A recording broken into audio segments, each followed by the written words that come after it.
If you've ever considered the Nintendo GameCube but don't know where to start, then this video is for you. Because today we'll take a good close look at the system and cover a variety of different topics. Obviously, I can't talk about everything, but I'll try to include as much info as possible to help you make a decision. And by the end of this video, hopefully you'll have a better overview and understanding of the system.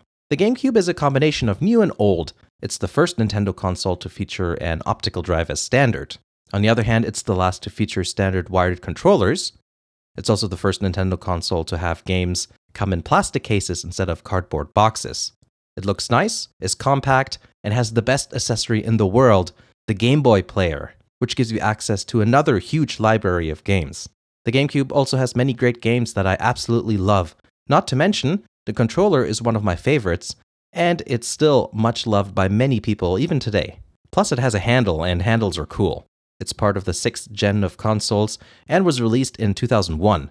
The Gcms Rivals are the ill-fated Sega Dreamcast, the actual Xbox One, and the one that won it, the PlayStation 2.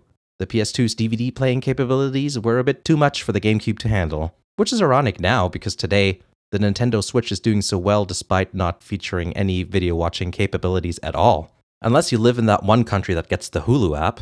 There's an interesting amount of hardware to talk about, but this is the original. Model number DOL-001.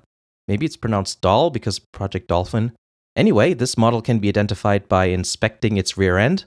Pardon me?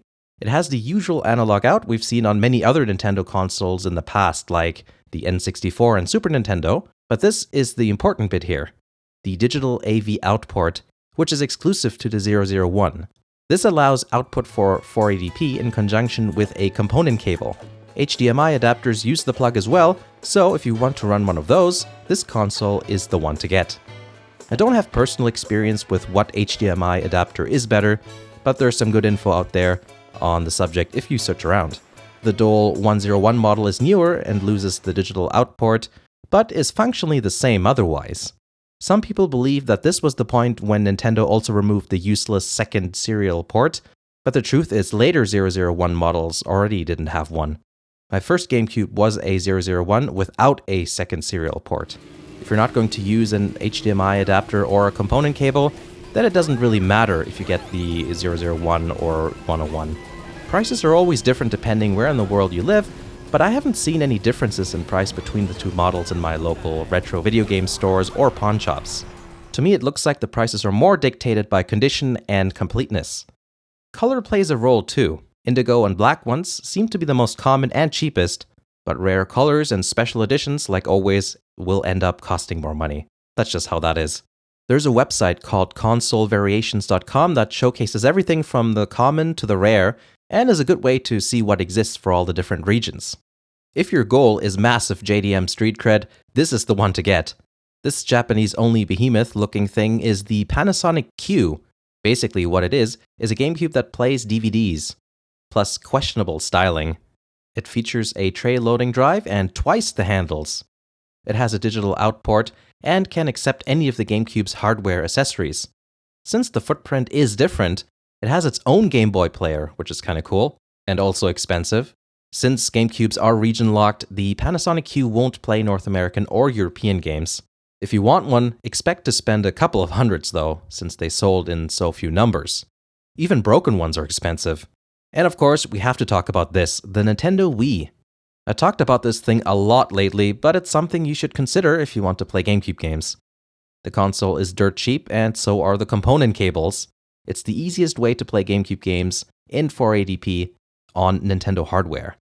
Plus, you can mod it, which is really good if you don't want to invest too much money. But the image isn't as good as it would be on a GameCube with its expensive component cables.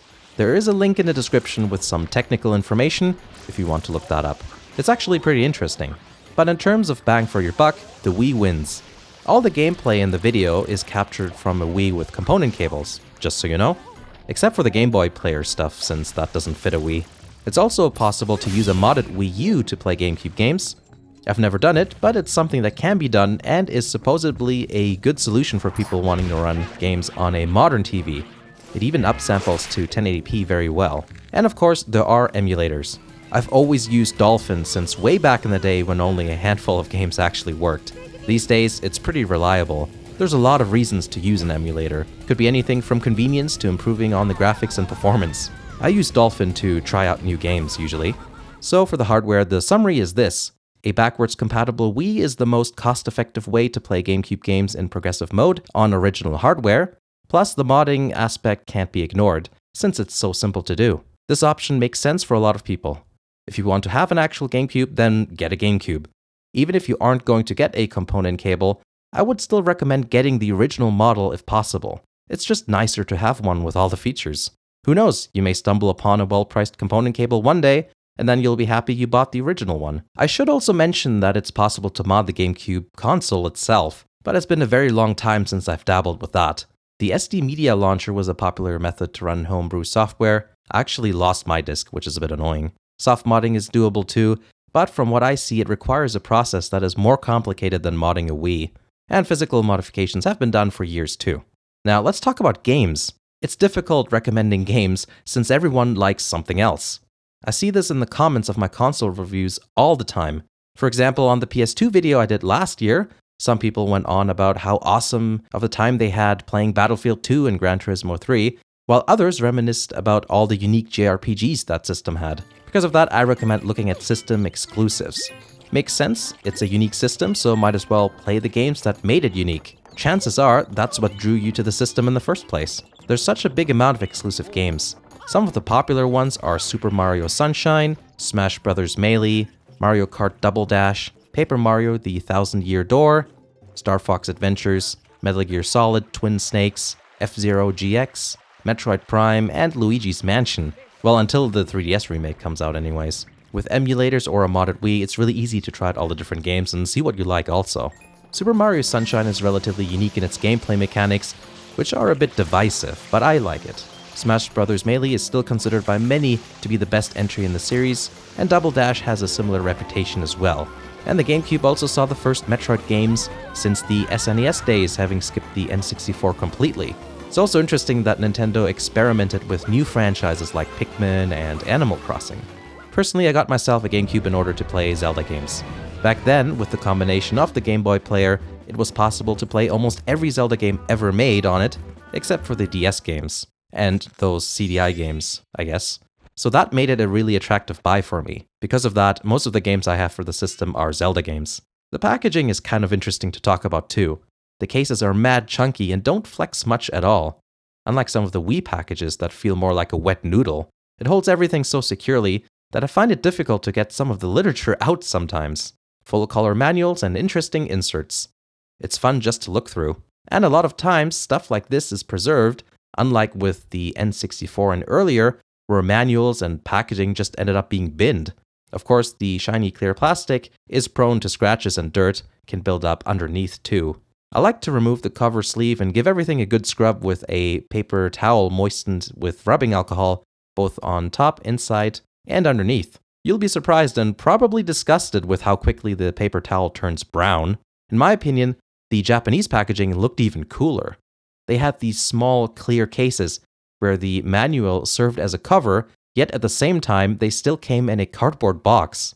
Interestingly, the Game Boy Player disc comes in a Japanese-style case. I think PAL Regions got a regular Western-looking box though.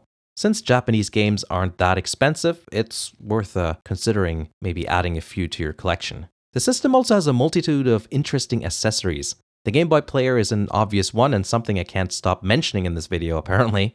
I already made a full video on that, so click on the card on the top right to watch it. But essentially, it's like a GBA, so you can play Game Boy Color, and Game Boy Advance games on a big screen. The accessory itself isn't that expensive. It's the startup disc that can occasionally be a bit pricey. Years ago, you could get a replacement disc from Nintendo, like I did, but that's not the case anymore. Interestingly enough, the Game Boy Player itself isn't region locked. It's the disc that needs to be matched with your system. Another well-known accessory is the Wavebird, a wireless version of the already amazing regular controller. It doesn't feature any rumble, which is a bit unfortunate. It uses AA batteries, which is the reason for it being a bit deformed down there. The fact it uses normal batteries is a good thing though, since you don't have to worry about dealing with some ancient rechargeable battery that's already swollen to twice its size and doesn't have a good aftermarket replacement available. A network adapter was released for the system for the few games that supported LAN or online play. Obviously, all the games supporting LAN multiplayer will still work today, but even Phantasy Star Online multiplayer can still be played utilizing private servers. Big thumbs up to the hardcore fans. I like seeing dedication like that. The GCN to GBA link cable provides some connectivity between the two systems. Nintendo has been toying with the idea of combining home and portable console functions for a while now, as you can see. I got the cable to make use of the Tingle Tuner function in Wind Waker. Another popular use for it was to transfer Pokemon between Gen 3 games and Pokemon Colosseum, Pokemon XD, Pokemon Channel, and Pokemon Box. There are a lot of accessories to talk about, and this could actually become a whole video of its own. But I would recommend keeping a lookout for them in yard sales or pawn shops. You might be able to snag something cool for your collection for not much money, since not everyone knows what they're selling. In the end, the Nintendo GameCube is one of my all-time favorite consoles. I think it's a well-made, well-designed console with interesting variations and accessories, amazing games, and a fantastic controller. And it's comfortable at being what it is, like every Nintendo console. It's a wonderful little box that offers hours of gameplay and has no distracting features. I like console collecting because each system ends up being an icon or a symbol. And to me, the GameCube is both adventure and contentment. Playing Twilight Princess, sitting on the floor of my room with a warm summer breeze blowing through the windows. That's what it's all about, and I get a glimpse of this somewhat rose-tinted memory whenever I turn on the system. Hopefully you guys enjoyed this video, and for anyone wanting to get into the console, I hope I provided enough info to give you a good overview of what the console is about. I love talking about the GameCube whenever possible, and this video allowed me to indulge in that a little bit. If you have any stories relating to the system or its games, please do share. It's actually one of the best parts about making these videos. Check me out on other online platforms. There's a Patreon page with some cool rewards like early access to videos for those people wanting to show some support. Thanks for watching, and I'll see you again in the next video.